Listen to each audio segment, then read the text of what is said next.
Didukung oleh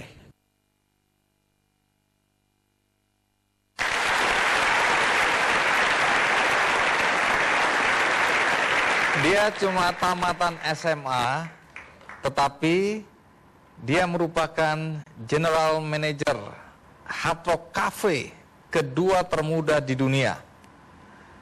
Kita sambut Yoris Sebastian.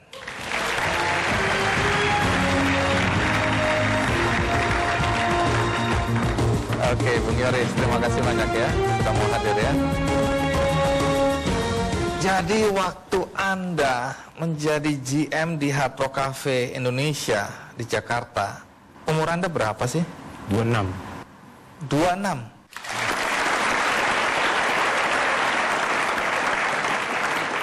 Berapa tahun Anda bekerja di Hard Rock Cafe untuk mencapai posisi GM?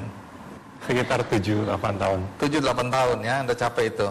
Nah, artinya waktu Anda melamar kerja di Hard Rock Cafe umur Anda berapa? Masih 19 tahun. Ya, bagaimana kisah tentang Yoris Sebastian? Ini dia kisahnya.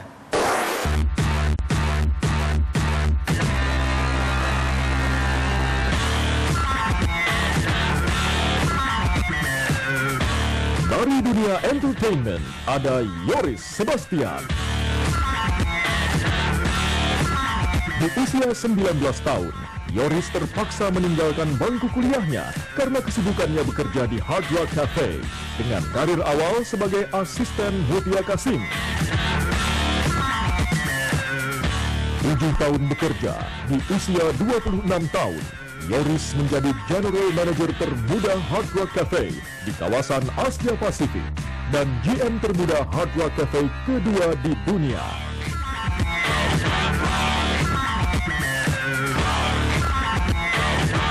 Tahun 2008, Yoris memenangkan Asia Pacific Entrepreneur Award 2008 sebagai Most Promising Entrepreneur dengan pencapaian yang didapat oleh OMG Creative Consulting-nya.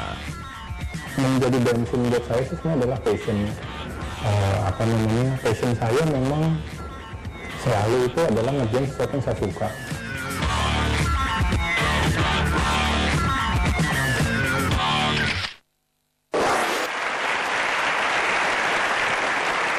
Kalau dilihat periode Anda dari masuk umur 19 tahun, kemudian 26 tahun sudah jadi GM, menurut Anda apa sih yang membuat Anda sukses meniti karir dalam waktu yang singkat? Mungkin karena pas kerja itu saya sama sekali nggak kepikiran bahwa akan jadi GM. Jadi awalnya di Hard Rock Cafe saya cuman bekerja, belajar, dan having fun aja. Tahu-tahu dipromot terus gitu. Oh, jadi having fun tapi sukses gitu ya? Iya. Sekarang Anda dikenal sebagai orang yang kreatif. Boleh nggak? Mungkin banyak di antara kita yang tidak sempat mengikuti jejak Anda. Apa saja karya yang Anda pernah tinggalkan yang dikenang?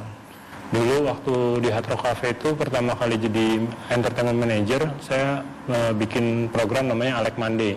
Jadi program konser, biasanya orang bikinnya hari Jumat atau Sabtu, hari rame, saya justru bikinnya hari Senin. Jadi padahal hari Senin akhirnya sangat sukses dan malah lebih rame hari Seninnya daripada hari Senin biasa hari mati itu ya. Hari mati, hari paling sepi. Bob Geldof bilang I don't like Monday, Hard Rock Cafe bilang I like Monday. Tunggu dulu, Anda pernah dapat juga penghargaan dari Muri ya? Iya. Untuk satu program Destination Nowhere. Iya. Program apa ini? Jadi waktu itu pas saya mendirikan majalah MTV Tracks, terus mau ulang tahun kedua, nggak punya duit, akhirnya harus bikin program kreatif. Jadi kita ngerayain ulang tahunnya majalah MTV Tracks itu, kita jalan-jalan, sebenarnya paketnya simpel sih, jalan-jalan aja. Hanya kita bikin twistnya, karena ini brandnya juga MTV, Jail. Kita bikin satu trip berangkat bersama coklat, tapi destinationnya nggak boleh tahu kemana. Yang penting ketemu di Cengkareng, jam sekian, kita berangkat sama-sama having fun. Tidak tahu kemana? Tidak tahu kemana. Jadi pada saat udah nyampe pesawat, coklat juga kasih surprise lagi, mereka manggung di pesawat. Di atas pesawat? Ketinggian 30.000 kaki, itu coklat manggung dan dia sekalian launching album dia yang terbaru Segitiga. Nah itu kita pergi aja, terus nyampe ke Bali jalan-jalan, nah pas pulang, nggak nyangka juga mungkin karena masuk di di koran dan lain sebagainya, ditelepon sama Muri. Jadi nggak daftar tapi Muri yang nelfon bahwa ini belum pernah ada nih artis launching album tuh di atas ketinggian 30.000 kaki. Jadi kita melakukannya hanya untuk fun, nggak sama sekali nggak kepikiran untuk dapat Muri. Iya. Anda juga spesialis penerima award, saya lihat ini. Anda pernah menerima penghargaan apa aja sih? Pertama kan karena Alec Monday itu saya menang Young Marketers Award, itu tingkat nasional, diberikan oleh majalah SWA, Indonesian Marketing Association dan MarkPlus. Ya, setelah itu langsung loncat dapat penghargaan internasional di London, itu British Council bikin lomba internasional yang Creative Entrepreneur, itu tahun 2006. Terus setelah itu 2007 keluar dari Hard Rock Cafe, mendirikan OMG Consulting. Cukup senang juga, saya nggak daftar, tapi setahun OMG berdiri, tiba-tiba ditelepon nominasi, dapat Asia Pacific Entrepreneur Award, dan waktu itu akhirnya yang menang untuk Entrepreneur of the Year-nya Sandiaga Uno, untuk Woman Entrepreneur-nya tuh Ibu Marta Tilaar, dan kalau saya OMG dapat Most Promising Entrepreneur untuk kawasan Asia. Ya. Banyak orang mengatakan bahwa kunci sukses adalah pendidikan. Pendidikan yang baik tentu. Betul. Lah Anda membalikan semua itu. Anda kan cuma sampai SMA ya.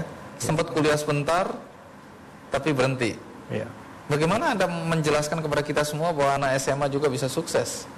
Sebenarnya kalau saya bilang sih pendidikan sangat penting. Tapi pendidikan itu kan tidak harus di bangku kuliah. Dan saya sebenarnya tetap sangat ingin sih S1, sangat ingin S2.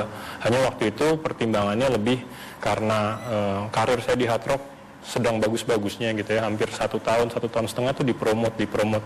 Nah daripada dua-duanya setengah-setengah, di Hard Rock setengah-setengah, di kampus juga setengah-setengah, toh waktu itu mindsetnya yang diajarkan orang tua adalah kamu kuliah untuk cari kerja. Nah saya bilang, nah ini kerjaan udah ada, takutnya kalau saya kelarin kuliah dulu, pekerjaan itu sudah keisi sama orang lain gitu kan. Walaupun memang cukup berat untuk menjadi GM, karena waktu itu saya bukan opening team. Biasanya kan kalau yang menjadi pemimpin itu adalah yang ikut dari paling pertama gitu. Jadi buat saya selalu senang belajar, dari dulu memang senang belajar bisa di mana aja. Dan kuncian saya buat orang tua waktu itu kan ada universitas terbuka. Jadi saya bilang kalau sampai karir saya di Hard Rock tidak terlalu sukses, saya akan ambil universitas terbuka. Tapi pada saat usia 26 tahun saya jadi GM, saya tanya lagi, masih perlu S1 nggak? Nggak usah.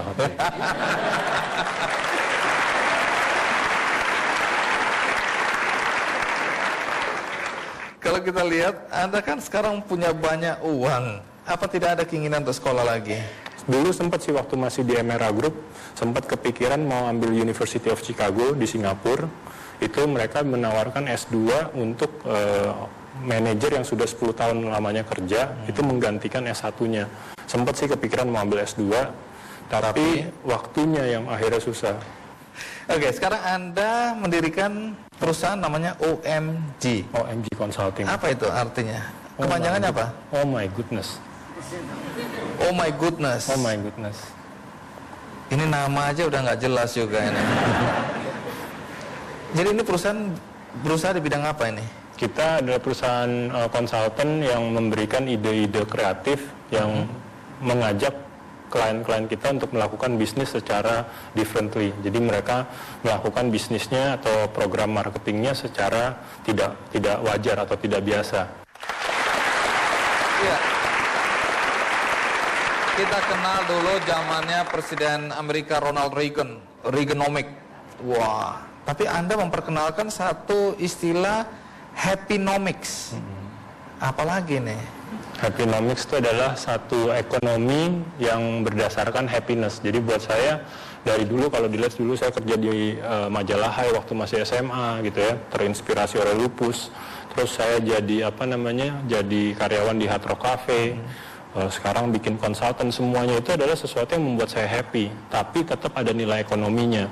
Tapi dengan Happynomics itu sebenarnya membuat saya selalu melakukan smart choices dalam pekerjaan. Jadi mungkin setelah saya cukup sukses di Hard Rock tapi belum jadi GM, waktu itu mulai banyak headhunter nawarin kerjaan-kerjaan yang mirip tapi gajinya bisa berlipat-lipat gitu. Tapi buat saya yang saya kejar itu bukan gaji, tapi yang saya kejar itu happynomics di Hard Rock Cafe. Juga, ya? Saya tetap dapat happiness, bisa belajar, dan nilai ekonominya juga lumayan. Walaupun bukan mungkin kalau namanya headhunter kan berani nawarin berlipat-lipat. Nah itu tidak selalu saya ambil. Jadi hidup adalah pilihan menurut saya gitu loh. Dan Anda bahagia. Happy. Baik, terima kasih Yoris ya.